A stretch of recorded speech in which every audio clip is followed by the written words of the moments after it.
At ngayong Ramadan ay pangunahing panalangin ng mga Moro ang kapayapaan dito sa Marawi. Nangingibabaw rin ang bayanihan para sa mga nadadamay na sibilyan.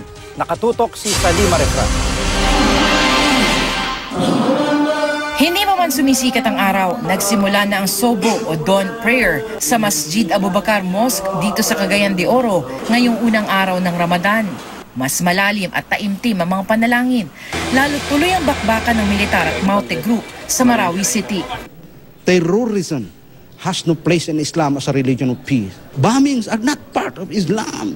Sa Mashwara o pulong ng mga Muslim elders matapos ang panalangin, pinag-usapan kung paano sila tutugon sa mga lumilikas mula sa Marawi. We have to cooperate, welcome itong mga displaced people, providing food, shelters, and anything that we can give. We are trying our best. Base sa Quran, hindi dapat masyadong magpagod ang mga Muslim kapag Ramadan.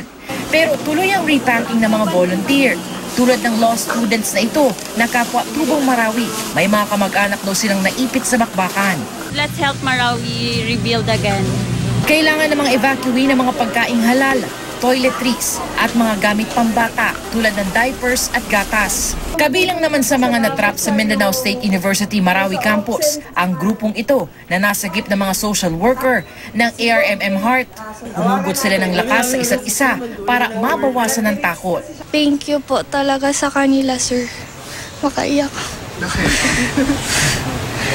That's okay. Kasi sir, hindi talaga namin alam kung anong gagawin namin. Namayani rin ang bayanihan sa ilan pang lugar. Ilang volunteer ang namigay ng libreng pagkain, libreng nagpagamit ng banyo, at nagbigay ng libreng sakay sa mga lumilikas. Mula rito sa Cagayan de Oro City, Salima Refran, nakatutok 24 oras.